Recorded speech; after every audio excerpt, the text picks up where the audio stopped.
Hello everyone, welcome to our YouTube channel. आप सभी लोग बहुत अच्छे होंगे और यूपी टीजीटी और पीजीटी की डेट अनाउंस होने के बाद आप लोगों की जो प्रिपरेशन है वो और बहुत अच्छे तरीके से हो रही होगी। तो हम लोग यूपी पीजीटी 2016 का क्वेश्चन पेपर कर रहे थे जिसमें हम लोगों ने 84 क्वेश्चन कंप्लीट कर लिया था। आज हमें क्वेश्चन नंबर 85 से आगे चलना है। तो चलते हैं आगे। उससे पहले अगर आप चैनल पर नए हैं तो चैनल को सब्सक्राइब कर लीजिए और वीडियो को लाइक और शेयर जरूर कर दीजिए जिससे कि और भी कुछ लोगों का फायदा हो सके। तो चलिए देखते हैं। क्वेश्चन नंबर 85 है, डी ग्लूकोज के जलीय विलयन में खुली श्रृंखला आकृति की साम्य सांद्रता लगभग क्या होती है। इंग्लिश में देखिए, what is the approximate equilibrium concentration of the open chain form of D glucose in an aqueous solution. तो आप समझिए क्या है। एक है अल्फा डी ग्लूकोज और एक होता है बीटा डी ग्लूकोज। ये आप सभी लोग जान रहे होंगे। एक होता है अल्फा डी ग्लूकोज और एक होता है बीटा डी ग्लूकोज। इसका जो रोटेशन होता है ये +112.2 डिग्री होता है। आपको कहीं कहीं पे ये हो सकता है कि 112 डिग्री ही लिखा मिले, ठीक है। यानी इन दोनों में से दोनों कहीं कहीं पे लिखा मिल सकता है, किसी बुक में ये किसी बुक में ये। तो हम दोनों को लिख लेते हैं जैसा भी आपको ऑप्शन में दिया हो या जो भी आपने कहीं पढ़ा हो, तो इससे कंफ्यूजन ना हो। जो बीटा डी ग्लूकोज होता है इसका जो रोटेशन होता है ये +18.7 डिग्री और कहीं कहीं पे ये +19 डिग्री भी लिखा हुआ मिलता है। अब अगर इसको आप वाटर में डिसॉल्व करेंगे, वाटर में हम इसको डिसॉल्व कर दें तो क्या होगा। वाटर में डिसॉल्व करने पे इसका जो रोटेशन है वो कम होना शुरू होता है और इसका रोटेशन बढ़ना शुरू होता है और ये दोनों आके इक्विलिब्रियम पोजीशन पे पहुंच जाते हैं। यानी ये 112.2 से घट के 54 डिग्री पे पहुंच जाता है और ये यहां से बढ़ के 54 डिग्री पे पहुंच जाता है। हाँ, कहीं कहीं पे ये 53 डिग्री ही लिखा हुआ है किसी किसी बुक में, तो आप इसको भी देख सकते हैं, ठीक है, कोई दिक्कत नहीं है। अब देखिए यहां पे जो अल्फा एनोमर है, एक अल्फा एनोमर हुआ, एक हुआ बीटा एनोमर और एक हुआ ओपन चेन फॉर्म और एक आप कह सकते हैं साइक्लिक या फिर हेमी एसिटल साइक्लिक फॉर्म, या इसी को आप कह सकते हैं हेमी एसिटल फॉर्म, ठीक है। ये 4 तरीके के फॉर्म जो हैं वो आपके इसमें प्रेजेंट होंगे। अब जो अल्फा एनोमर होता है ये 36% होता है, बीटा एनोमर 64% होता है। ओपन चैन वाला होता है कहीं कहीं पे आपको 0.01% लिखा मिलेगा, कहीं पे आपको 0.02% लिखा मिलेगा। और देखिए ये दोनों बात 100% की ये अलग हो गई, ये अल्फा एनोमर और बीटा एनोमर। अब देखिए एक साइक्लिक फॉर्म और एक ओपन चेन फॉर्म। तो ओपन चेन फॉर्म बहुत कम होता है, ये इसका जो ज्यादातर पार्ट होता है, यानी अगर 0.1 है तो इसका मतलब 99.99% ये साइक्लिक फॉर्म या हेमीएसिटल फॉर्म में होगा। और अगर ओपन चेन 0.02 है तो ये 99.98% में होगा, ठीक है। अब हेमी एसिटल फॉर्म का मतलब क्या है। जैसे मान लीजिए कि हम अगर ग्लूकोज लिखें तो CCHOH whole thrice CH2 and CH2OH, यहाँ पे हम कर देते हैं OH और ये H, यहाँ से इसको लाके ये कर देते हैं। ये इसका साइक्लिक फॉर्म हुआ, सबसे सिंपलेस्ट साइक्लिक फॉर्म जो इसका है वो यही है, ठीक है, ये साइक्लिक फॉर्म में है। तो जब ग्लूकोज का हम हाइड्रेशन करते हैं तो ये साइक्लिक फॉर्म में कन्वर्ट हो जाता है और यही साइक्लिक फॉर्म कहा गया या इसी को हेमी एसिटल फॉर्म कहते हैं, ठीक है, तो आई होप कि आपको क्लियर हो गया होगा ये। तो इसमें आपका सही आंसर ओपन चेन फॉर्म पूछा है तो या तो 0.01% या तो 0.02%। तो आप देखिए ऑप्शन में आपके 0.02% लिखा हुआ है, यानी डी ऑप्शन आपका सही हो जाएगा। तो आई होप कि ये आपको क्लियर हो गया होगा। चलिए नेक्स्ट क्वेश्चन पे चलते हैं। नेक्स्ट क्वेश्चन है आयनी आकारों के आधार पर नीचे दिए गए लवणों में किसकी जल में घुलनशीलता अधिकतम होगी?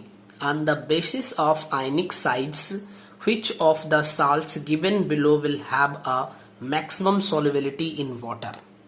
ठीक है, तो आप देखिए इसमें जो टोटल दिया हुआ है, एक है MgOH होल ट्वाइस एंड एक है BaOH होल ट्वाइस और एक है MgCO3 एंड BaCO3। इसका मतलब आप कह सकते हैं Mg और Ba ये दोनों ही Mg और Ba ये दोनों ही मेटल जो हैं ये अल्कलाइन अर्थ मेटल हैं। क्या है? Alkaline earth metal. ठीक है, ये आपका पेरियोडिक प्रॉपर्टीज का क्वेश्चन हो जाएगा। मैग्नीशियम और बेरियम ये दोनों ही अल्कलाइन अर्थ मेटल हो जाएंगे।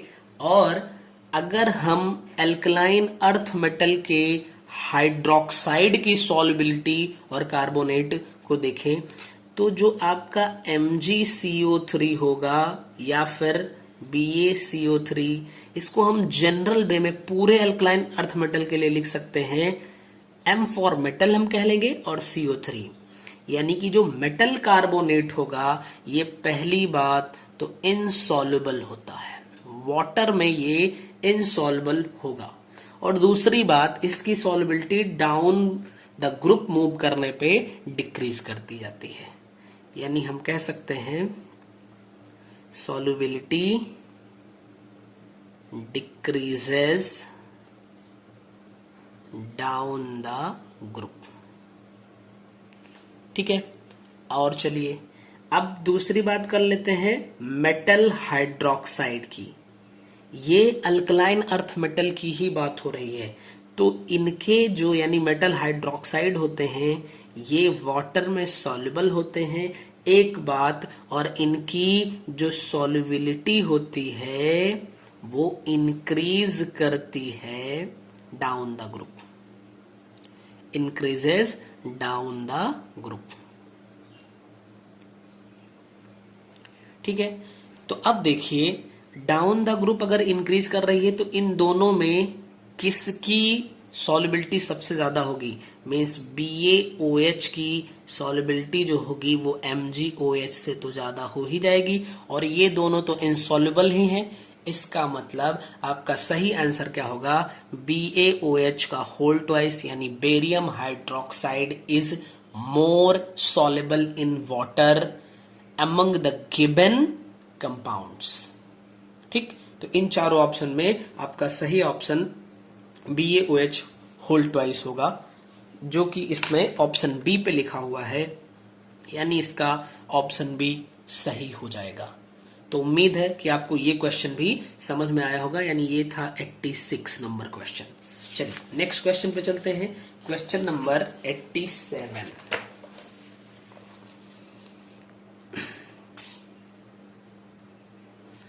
क्वेश्चन नंबर 87 है HCN के अति तनु विलयन के लिए वांट हाफ फैक्टर 1.0002 है, प्रतिशत वियोजन मात्रा निम्न में से क्या होगी? The want half factor for a very dilute solution of HCN is 1.00002। What will be the percentage degree of dissociation in the following. अच्छा चलिए देखिए, अगर आप HCN को देखिए यानी कि हाइड्रोजन साइनाइड, इसको जब आपने वाटर में डिसॉल्व किया तो इसका डिसोसिएशन हो जाएगा और ये डिसोसिएट होगी H plus plus CN minus में। हम यहाँ पे लिख देते हैं वाटर में डिसॉल्व किया गया तो ये कन्वर्ट हुआ। ठीक है, इसके लिए जो वांट हाफ फैक्टर है ये 1.0002 है, यहाँ पे नंबर ऑफ आयंस अगर आप देख लो तो ये 2 आ जा रहा है, एक इसका और एक इसका, नंबर ऑफ आयंस टोटल 2 हो जाएंगे। आपको डिसोसिएशन कांस्टेंट बताना है, वो भी परसेंटेज में क्या होगा। तो हमें मालूम है ये जो आपका डिसोसिएशन फैक्टर होगा ये I-1 upon number of ions यानी N-1 होगा। ठीक है, अब देखिए अल्फा हमें फाइंड करनी है। I की value 1.00002 minus 1 upon the value of N is 2 minus 1, that is alpha is equal to, यहाँ पे तो 1 हो जाएगा और यहाँ पे आएगा 0.00002 which can be written 2 into, देखिए 2 इसको लिख सकते हैं और ये 3 to 5 डिजिट यानी 10 to the power -5 हम इसको लिख सकते हैं। अब अगर हमें अल्फा परसेंटेज बताना होगा तो यानी 100 से मल्टीप्लाई करना होगा, means 2 into 10 to the power 10, 100 का मतलब 10 to the power 2, तो alpha percentage is equal to 2 into 10 to the power, base same है तो पावर सब्ट्रैक्ट हो जाएगी, जिसको हम कह सकते हैं ऐड हो जाएगी, तो -5 + 2 यानी -3 हो जाएगी। ठीक है, तो आपका जो है यही सही आंसर हो जाएगा, यानी 2 इंटू 10 to the power -3, और ये आपका ऑप्शन नंबर बी में गिवन है, means B is the correct option. तो आई थिंक ये आपको क्लियर हो गया होगा। चलिए नेक्स्ट क्वेश्चन पे चलते हैं। क्वेश्चन नंबर 88 देखेंगे। क्वेश्चन नंबर 88, आवर्त सारणी में तत्वों की स्थिति के संदर्भ में कौन सा विषम युग्म है? With respect to the position of elements in the periodic table which one is the odd pair. देखिए ऑप्शन ए में है given Mg and Ga, magnesium and gallium. B option में है Na and R। C option is calcium bromine and D option is indium and tellurium. Okay, तो अब इसमें देखिए बताना है आपको कि कौन सा ऑड है। तो अगर मैग्नीशियम को आप ध्यान से देखिए तो मैग्नीशियम आपका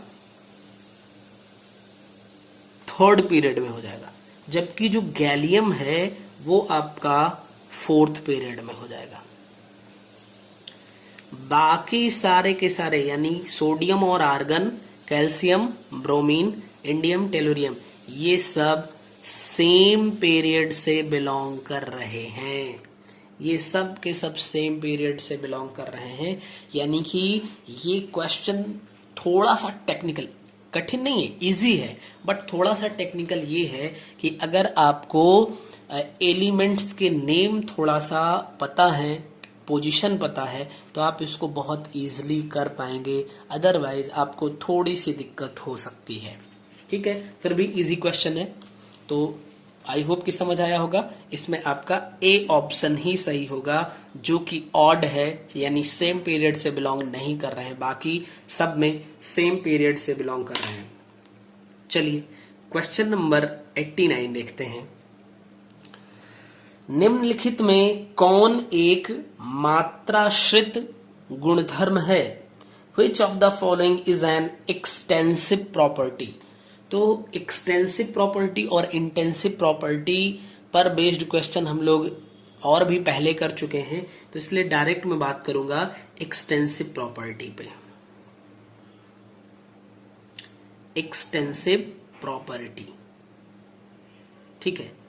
अब तक जब जब क्वेश्चन आया तो मैंने एक्सटेंसिव और इंटेंसिव दोनों को बताया था, लेकिन आज सिर्फ एक्सटेंसिव। एक्सटेंसिव प्रॉपर्टी क्या होती है? एक्सटेंसिव प्रॉपर्टी ये होती है जो क्वांटिटी यानी जो मैटर है उसकी क्वांटिटी या फिर उसके साइज पे डिपेंड करे। Means what we can say the property which depends upon the quantity or size of matter, या फिर क्वांटिटी पे, अमाउंट पे आप कुछ भी कह सकते हैं, उसको हम बोलेंगे एक्सटेंसिव प्रॉपर्टी। अब अगर आप इसके एग्जाम्पल में देखो, ठीक है, तो क्या हो जाएगा? वॉल्यूम सबसे पहले आ जाएगा। आप इसमें लिख सकते हो number of moles, number of moles, ठीक है। फिर आप लिख सकते हो एंथैल्पी, लिख सकते हो एंट्रोपी, लिख सकते हो एंथैल्पी, एंट्रोपी, इंटरनल एनर्जी,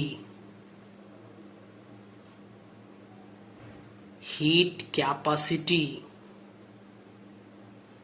ऐसे ही आप लिख सकते हो गिब्स एनर्जी, ठीक है। तो ये सब आपके हो जाएंगे एक्सटेंसिव प्रॉपर्टीज। अब अगर ऑप्शन में देखिए तो एंथैल्पी, तो भैया एंथैल्पी जो है वो एक्सटेंसिव प्रॉपर्टी है। दूसरा विस्कोसिटी, तो विस्कोसिटी एक्सटेंसिव में नहीं है, मतलब ये इंटेंसिव में चला जाएगा। कंसंट्रेशन अगेन इंटेंसिव में चला जाएगा, और डेंसिटी अगेन इंटेंसिव में चला जाएगा। टेम्परेचर, प्रेशर वो भी इंटेंसिव में चला जाएगा। तो आपका ये ऑप्शन ए जो कि एंथैल्पी गिवन है यही सही होगा। तो आई होप कि ये आपको क्लियर हो गया होगा। नेक्स्ट क्वेश्चन पे चलते हैं, क्वेश्चन नंबर 90।